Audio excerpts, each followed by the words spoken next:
প্রিয় শিক্ষার্থী বন্ধুরা, আসসালামু আলাইকুম। আশা করি সবাই ভালো আছেন। আজ আমরা ন্যাশনাল ইউনিভার্সিটি বিবিএ 2012 সালে থার্ড ইয়ারে আসা একটি অঙ্ক এবং ডিইউ বিবিএ থার্ড ইয়ারে অ্যাকাউন্টিং 2020 সালে একটা অঙ্ক সমাধান করার চেষ্টা করব। এই অঙ্ক আসলে খুবই সহজ এবং এটা সমন্বয়হীন অঙ্ক। তো আমরা পিছনে যে অঙ্কগুলো করেছি সবগুলোতে সমন্বয় ছিল, এই অঙ্কটা সমন্বয় নেই। তো এই সমন্বয় ছাড়া অঙ্ক কেমন হয় সেটার জন্য আসলে এই অঙ্কটা সমাধান করা। তো আমরা রেকর্ডে যদি দেখি যে prepare statement of cash flows 2019 indirect method করতে বলছে, তো আমরা এক বরাবরের মতো ছক কাটলাম যে cash flows from operating activities লিখলাম। আমাদের বরাবরের মতোই নেট ইনকামকে খুঁজে বের করতে হবে। তো আমরা একদম মাঝামাঝিতে দেখতে পাচ্ছি যে নেট ইনকাম কত টাকা, 1,10,000 টাকা। তাহলে আমরা লিখলাম নেট ইনকাম 1,10,000 টাকা। তারপর লিখলাম অ্যাডজাস্টমেন্ট টু, তারপর আমরা লিখলাম adjustment to reconcile net income to net cash provided by operating activities. আশা করি এতদিন আপনাদের এই লাইনটা মুখস্থ হয়ে গেছে। তো আমাদের বরাবরের মধ্যে কি করতে হয়, ডেপ্রিসিয়েশন খুঁজে বের করতে হয়। তো আমরা ডেপ্রিসিয়েশন খুঁজে বের করলাম। এখানে সুন্দর করে দেওয়া আছে ডেপ্রিসিয়েশন এক্সপেন্স কত টাকা, 50,000 টাকা। তাহলে আমরা লিখবো ডেপ্রিসিয়েশন এক্সপেন্স কত টাকা, 50,000 টাকা। আমরা লিখলাম ডেপ্রিসিয়েশন এক্সপেন্স, আর ডেপ্রিসিয়েশন যেহেতু সম্পদকে হ্রাস করে এই জন্য আমাদের যোগ করতে হবে। তাহলে আমরা যোগ করে দেখালাম। এরপর যদি একদম উপর থেকে আমরা দেখার চেষ্টা করি যে কি আমাদের নিতে হবে, তো প্রথমেই আমার আছে অ্যামোর্টাইজেশন অফ গুডউইল। অ্যামোর্টাইজেশন মানে হচ্ছে ক্ষয়। কিসের ক্ষয়? গুডউইলের ক্ষয়। তাহলে গুডউইলের ক্ষয় মানে হচ্ছে সম্পদ কমে গেছে। তাহলে সম্পদ কমলে আমাদের অবশ্যই অপারেটিং অ্যাক্টিভিটিসে নিতে হবে। অ্যামোর্টাইজেশন গুডউইল লিখলাম কত টাকা, 20,000। সম্পদ ক্ষয় হলে কি করতে হয়? যোগ করতে হয়। যথার্থ কারণে আমি যোগ লিখেছি। এরপর আমরা যদি নিচের দিকে আসি, যে প্রিলিমিনারি এক্সপেন্স, আর এর আগে নেট ইনকামের নিচে আছে ইনক্রিজ অফ অ্যাকাউন্টস সেভেল কত টাকা, 90,000 টাকা। তো ইনক্রিজ মানে হচ্ছে কি, অ্যাকাউন্ট রিসিভেবল বৃদ্ধি পেয়েছে। তাহলে আমরা লিখবো যে ইনক্রিজ অফ অ্যাকাউন্ট রিসিভেবল কত টাকা, 90,000 টাকা। সম্পদ বৃদ্ধি পেলে কি করতে হয়? বিয়োগ করতে হয়। এই জন্য আমরা বিয়োগ করে দিয়েছি।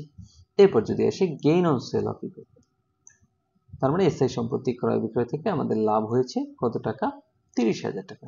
তাহলে গেইন তো অবশ্যই অপারেটিং এ যাবে। তাহলে আমরা লিখলাম gain on sale of equipment, আর গেইন মানে হচ্ছে সম্পদ বৃদ্ধি পেয়েছে, তো কি করতে হবে? বিয়োগ করতে হবে।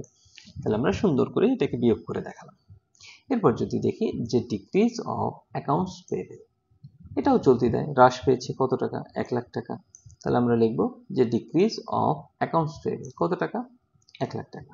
তো দায় হ্রাস পেলে কি করতে হয়? বিয়োগ করতে হয়। তাহলে আমরা দায় হ্রাস করে দিলাম। এরপর লিখবো preliminary expense written off. Preliminary এক্সপেন্সটা হচ্ছে একটা সম্পদ এবং এটা কি হয়েছে, রিটার্ন অফ। রিটার্ন মানে হচ্ছে কমাই দিতে হবে। রিটার্ন অফ মানে কমাই দিতে হবে। তাহলে আমি প্রিলিমিনারি এক্সপেন্স রিটার্ন অফ মানে সম্পদ কমে গেছে, সম্পদ কমলে কি করতে হবে? যোগ করতে হবে। তাহলে আমরা যোগ করে সুন্দর করে দেখিয়ে দিলাম।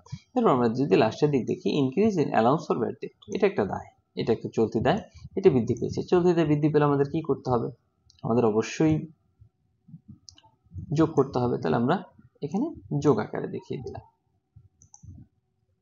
তো এই যে অপারেটিং থেকে আমরা যা পেলাম সেগুলোকে যোগ করার পরে আমাদের আসছে, তো আমাদের এগুলো যোগ বিয়োগ করলে আসে 1,08,000 টাকা। তো 1,10,000 থেকে 1,08,000 বাদ দিলে আসে কত, 2,000 টাকা, যেটা অবশ্যই প্লাস। তো প্লাস আসলে আমরা কি করি? আমরা জানি যে net cash provided by operating activities নিলাম কত, 2,000 টাকা। ওকে, এরপর আমরা সেকেন্ডটা cash flows from investing activities. তো আমরা অঙ্কে দেখি যে cash flows from investing activities এর ভিতরে কি নিতে পারি আমরা। এখন বলছে যে purchase of long term investment কত টাকা, লং টার্ম ইনভেস্টমেন্ট 8,00,000 টাকার কিনেছি। তাহলে লং টার্ম ইনভেস্টমেন্ট একটা স্থায়ী সম্পদ এবং পারচেজ করলে কি হবে? অবশ্যই আমাদের ইনভেস্টিং অ্যাক্টিভিটিসে দেখাতে হবে। তো আমরা লিখলাম যে purchase of long term investment কত টাকা, 8,00,000 টাকা। যেহেতু আমি পারচেজ করেছি আমার টাকা চলে গেছে, এই জন্য মাইনাস করতে হবে। এরপর বলছে cash receive from sale of equipment, আমরা ইকুইপমেন্টকে বিক্রি করে দিয়েছি কত টাকা, 4,50,000। তাহলে আমরা লিখবো cash receive from sale of equipment, আর সম্পদ বিক্রি করলে আমরা টাকা পাই, তাই লিখলাম টাকা যেটা পেয়েছি সেটা। এরপর এই দুটাকে যোগ বিয়োগ করলে আসে -3,50,000। তো -3,50,000, যেহেতু মাইনাস হয়েছে আমাদের কি লিখতে হবে? আমাদের লিখতে হবে net cash used by investing activities. আমরা লিখলাম যে net cash used by investing activities. Okay, তারপর আমরা চলে যাব অঙ্কের একদম তৃতীয় এবং শেষ পার্টে। যে cash flows from financing activities. তো আমরা দেখি যে cash flows from financing activities নেওয়ার মতো আমাদের কি কি আছে।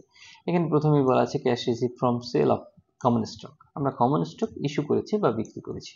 তাহলে প্রথম আমরা লিখব যে cash receive from sale of common stock কত টাকা, 4,70,000 টাকা। এবং আমরা অঙ্কে একদম সবগুলো নেওয়া শেষে একটাই দেখে আছে যে পেমেন্ট অফ ডিভিডেন্ড, মানে আমরা ডিভিডেন্ড পরিশোধ করে দিয়েছি কত টাকা, 60,000 টাকা।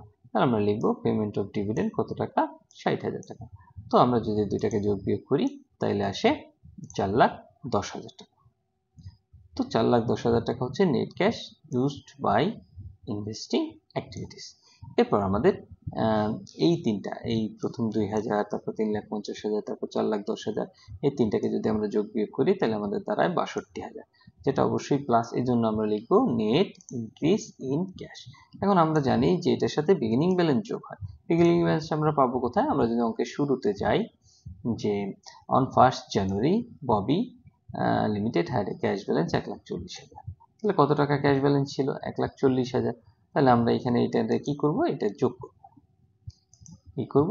যোগ করব। বিগিনিং ব্যালেন্সের সর্বদা যোগ হয় 1,40,000। তারপর 62,000 1,40,000 হইল কত? 2,02,000, যেটা আমার অঙ্কের উত্তর। সমন্বয় ছাড়া অঙ্ক আসলে আরো অঙ্ক করতে সুবিধা হয়। আশা করি এই অঙ্কটা সমাধান করার পরে আপনারা বুঝতে পেরেছেন যে সমন্বয় ছাড়া অঙ্ক একদম কঠিন না, এটাও করা সহজ। তো আশা করি বুঝতে পেরেছেন। যদি কোনো প্রশ্ন থাকে অবশ্যই কমেন্ট বক্সে কমেন্ট করবেন। ধন্যবাদ সবাইকে। আসসালামু আলাইকুম। প্রিয় শিক্ষার্থী বন্ধুরা, ন্যাশনাল ইউনিভার্সিটির বিবিএ এমবিএ সকল সাবজেক্টের পরবর্তীতে আপডেট পেতে এই ভিডিওটিতে লাইক করুন, চ্যানেলটি সাবস্ক্রাইব করুন এবং বেল বাটনে ক্লিক করে রাখুন।